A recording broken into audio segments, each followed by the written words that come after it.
Wala bang kuryente o laging brownout sa lugar nyo? Solusyonan natin yan. DC Power Station ang aking DIY ngayong araw. Narinig mo na ba ito? Para itong isang power bank na kayang paganahin ang mga DC appliances mo sa bahay. Kung interesado ka, tara, gawin natin. Casing ang una kong gagawin. Available na din ito online. 3mm acrylic plastic ito na sakto sa mga DIY projects mo. Pwede maging casing ng power supply, battery banks, amplifiers at iba pa. Maliban sa casing, ito ang ibang mga parts na gagamitin ko. 32,700 LiFePO4 battery ang gagamitin ko. 6,500 mAh ang capacity nito. Battery holder hindi mawawala para mas maayos ang pagkakasalansan ng mga battery. 4S BMS na pang LiFePO4 battery ang gagamitin ko. Meron itong 20 amperes na charging at discharging current. Gagamit ako dito ng USB fast charging module. Sakto ito sa battery setup ko na 12 volts. 3 DC socket, isa sa charging at 2 para sa output. Power switch hindi mawawala para pwede mo i-off kung hindi naman ginagamit. Kung hindi ka inclined sa pag-assemble ng battery, available din yan online. Mamimili ka lang ng akmang specs sa paggagamitan mo. Pero kung trip mo ang mag-assemble kagaya ko, tara, gawin natin. Ipwesto ang 4 na battery sa battery holder at i-wire ito na naka-series para makabuo ng 12 volts. Ang bawat cell nito ay may 3.2 volts na nominal voltage. Nickel or copper strip ang gamit sa pagkukonekta ng mga battery. Pero kung nagtitipid ka, wire ay pwede din. Kailangan mo lang isolder or itornilyo sa mga battery terminals. Observe safety lang always. Ito naman ang BMS na pang LiFePO4. 4S ang version na ito dahil akma ito sa 4 na battery na naka-series. Sundan mo lang ang wiring diagram na ginawa ko para hindi ka magkamali.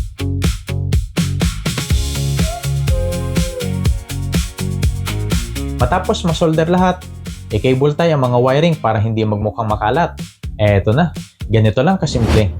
Ang next step, ipwesto na din ang ibang mga parts sa casing kagaya ng USB charging module. Ganon din ang 2 DC socket para sa 12 volts output. I-fix na din ang power switch. I-install na din ang DC socket para sa back panel. Ito ang magsisilbing charging port kapag nalobat na ang power station.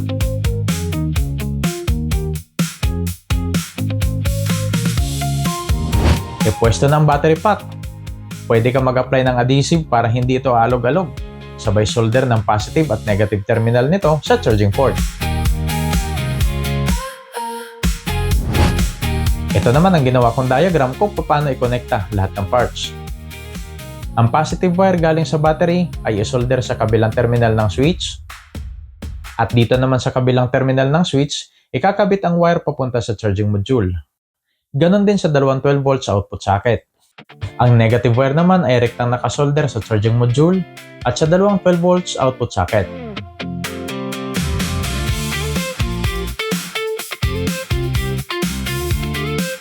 Kailangan mo muna alamin ang polarity ng DC socket kasi may polarity ito. Kalimitan sa mga nagamit ko, ang short terminal ang siyang positive. Kung may extra shrinkable tube ka, mas okay na lagyan ang mga terminals for additional safety. Sabay cable tie.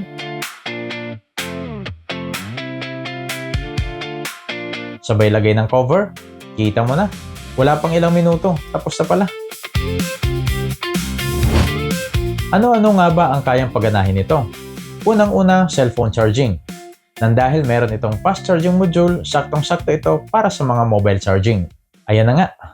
Detected siya ng phone as fast charger. Bilis ng charging ah.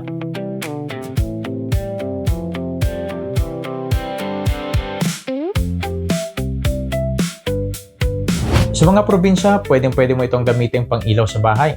Eto, 3 LED bulb, kayang-kaya.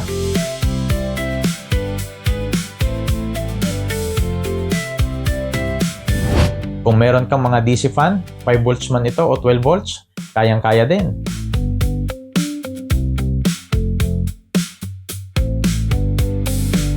Kung may mga rechargeable lantern or ilaw, pwedeng-pwede mo yun i-charge dito.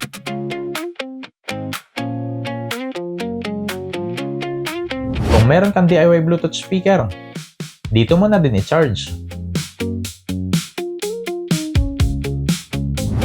Teka, paano kung malowbat yan? Itong mini DC power station na ito ay may 2 pamamaraan kung paano i-recharge. Ang una ay ang paggamit ng DC adapter.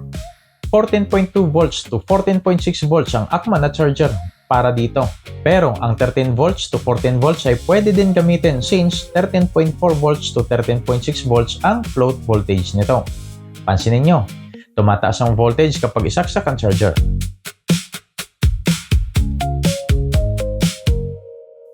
Pangalawa ay ang paggamit ng solar panel. 10 watts to 20 watts solar panel ay akma dito. Pwede ito irekta mismo sa charging input. Magcha-charge din yan.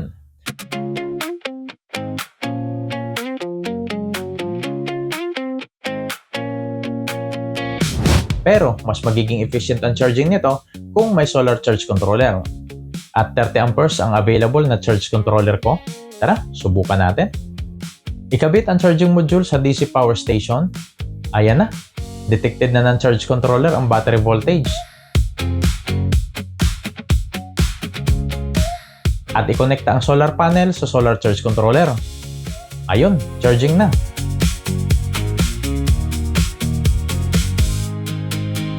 Paalala, ang DIY na ito ay merong almost 78 watt-hour na power. Ang ibig sabihin, makakapailaw ito ng almost 15 hours ng isang 5 watts na LED bulb. Ayos na ito. At lahat ng sobrang paggamit dito ay pwede magdulot ng pagkasira. Ang daming sinabi. Ang tanong lang naman ay kung magkano ito. Sa presyong 3,500 to 5,000 pesos, kayang-kaya i-DIY. Tapos ang re-reply lang sa'yo, okay. Kung ang video na ito ay kapaki-pakinabang, like and share.